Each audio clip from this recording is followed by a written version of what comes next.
नमस्कार, मैं हूं आपके साथ अंकिता दुबे। बुलेटिन की शुरुआत करेंगे, लेकिन सबसे पहले बात कर लेंगे ब्रेकिंग न्यूज की। हरियाणा बीजेपी विधायक दल की बैठक होगी 24 अक्टूबर को। विधायक दल की बैठक होने वाली है मुख्यमंत्री निवास पर। शाम 5 बजे ये बैठक होनी है। विधानसभा सत्र से पहले सीएम ये बैठक करने वाले हैं।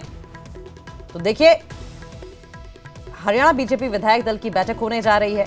24 अक्टूबर तारीख है और मुख्यमंत्री निवास पर ही शाम को 5 बजे बैठक रखी गई है। विधानसभा सत्र से पहले ये बैठक होने जा रही है। इस बैठक का एजेंडा क्या रहेगा? क्या जनता तक बीजेपी की तमाम योजनाओं को धरातल पर उतारने को लेकर स्ट्रेटेजी बनाई जाएगी, या फिर एक नए विजन के तहत काम करना है?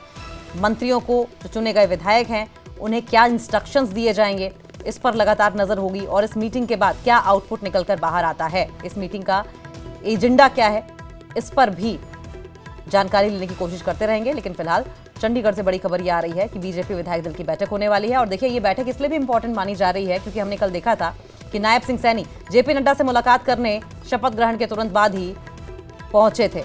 और ऐसे में वहां भी माना जा रहा था कि दिल्ली में जेपी नड्डा से मुलाकात करके किस तरीके से आगे योजनाओं का क्रियान्वयन करना है, आगे किस तरीके से बढ़ना है, उसको लेकर मार्गदर्शन नायब सिंह सैनी को मिला। और नायब सिंह सैनी, आज जानकारी मिल रही है कि शाम को 5 बजे मुख्यमंत्री निवास पर ही विधायक दल की मीटिंग ले रहे हैं।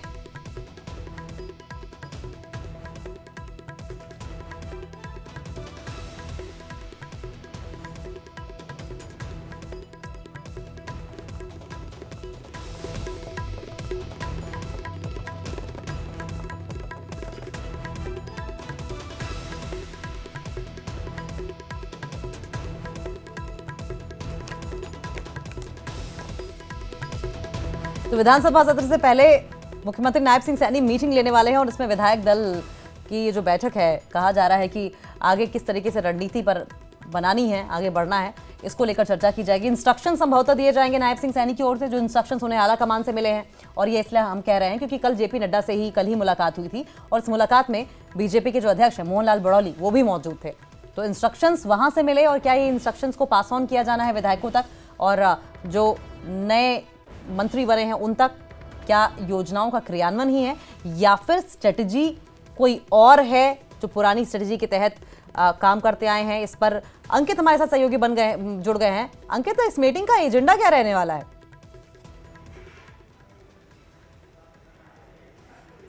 बिल्कुल, मीटिंग का एजेंडा जो है विधानसभा सत्र है। विधानसभा सत्र 25 तारीख को बुलाया गया है और विधानसभा सत्र से पहले हरदम विधायक दल की बैठक होती है। विधायक दल की बैठक के अंदर रणनीति तय की जाती है कि पार्टी की तरफ से किस तरह का जो एजेंडा है वो विधानसभा के अंदर रहने वाला है। क्योंकि विधानसभा के अंदर केवल भारतीय जनता पार्टी के ही विधायक नहीं होते, वहाँ निर्दलीय विधायक भी होंगे, वहाँ कांग्रेस के विधायक भी होंगे, वहाँ इंडियन नेशनल लोकदल के विधायक भी होंगे। तो सभी विधायक जो हैं वो अपना अपना एजेंडा बना करके विधानसभा के अंदर पहुंचते हैं। तो पार्टी भी रणनीति बनाती है। नायब सिंह सैनी अपने विधायकों के साथ रणनीति बनाएंगे 24 तारीख को शाम 5 बजे की किस तरह से जो एजेंडा है वो हमारा रहने वाला है। तो उन सारी बातों के ऊपर चर्चा होगी। 24 तारीख को शाम को 5 बजे मुख्यमंत्री आवास के ऊपर ये बैठक बुलाई गई है।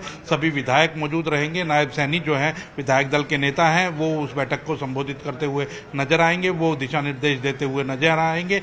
तो कहीं ना कहीं 25 तारीख को, हालांकि ज्यादा कुछ नहीं होना है, 25 तारीख को जो है विधायकों को शपथ ही दिलाई जानी है। लेकिन महत्वपूर्ण यह है कि उस समय स्पीकर का चुनाव होना है, डिप्टी स्पीकर का चुनाव होना है। संभवतः जो नाम है स्पीकर और डिप्टी स्पीकर के, वो भी कहीं ना कहीं उसको लेकर भी रणनीति बनाई जा सकती है कि कौन उसका नाम का प्रस्तावक होगा, कौन अनुमोदन करेगा। तो वो भी चीजें एक कहीं ना कहीं, क्योंकि चुनाव कम ही होता हुआ देखा जाता है कि चुनाव हो, क्योंकि सर्वसम्मति बन जाती है, पहले से ही सर्वसम्मति बन जाती है और स्पीकर को तुरंत फिर कुर्सी के ऊपर बैठा दिया जाता है। तो जो विधायक दल की बैठक बुलाई गई है वो इसीलिए बुलाई गई है कि पूरी की पूरी रणनीति बनाई जाए, क्योंकि सत्र जो है वो एक ही दिन का संभवतः रहने वाला है। 25 तारीख का शुक्रवार को एक ही दिन का सत्र रहने वाला है और दिवाली के बाद फिर से एक बार सत्र बुलाया जाएगा। वो 2 या 3 दिन का सत्र हो सकता है। उसके अंदर कई एजेंडे पास किए जाएंगे। उसके अंदर जो सरकार जो है कैबिनेट बैठक के अंदर जो एजेंडा लेकर के आई थी, जो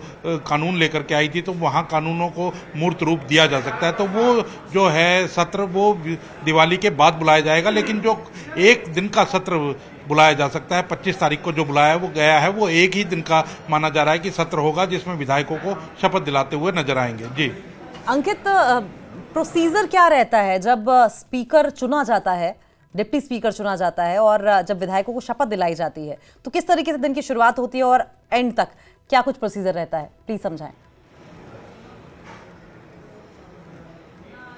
बिल्कुल, सत्र की जब शुरुआत होगी तो वो राज्यपाल के अभिभाषण के साथ शुरुआत होगी और राज्यपाल का अभिभाषण होगा। राज्यपाल सत्र के अंदर आते हैं क्योंकि पहला जो सत्र होता है उसके अंदर राज्यपाल का अभिभाषण होता है, तो राज्यपाल का अभिभाषण होगा और उसके बाद प्रोटम स्पीकर, क्योंकि जो सबसे उम्रदराज होता है, जो सबसे सीनियर होता है, उन्हीं को लगभग प्रोटम स्पीकर चुना जाता है। तो रघुवीर सिंह काद्यान जो कि कांग्रेस के विधायक है, 7वीं बार चुन करके आए हैं, उनको प्रोटम स्पीकर बनाया गया है। तो 10 बजे जो उनकी शपथ है, रघुवीर काद्यान की शपथ है, वो राज्यपाल दिलाएंगे और वो राजभवन के अंदर शपथ होगी। और उसके बाद जब विधानसभा का सत्र 11 बजे शुरू होगा, कार्रवाई शुरू होगी, तो उसके बाद जो प्रोटम स्पीकर है वो सभी विधायकों को शपथ दिलाएंगे, पद एवं गोपनीयता की शपथ दिलाई जाएगी। और उसके बाद ही जो, क्योंकि शपथ भी लंबी चल सकती है, और उसके बाद जो कामकाज होगा वो उसके बाद का कामकाज होगा। और फिर उसके बाद जो विधानसभा अध्यक्ष के लिए नाम जो है खड़े होकर के प्रस्ताव रखेंगे, मुख्यमंत्री जब कहेंगे कि अब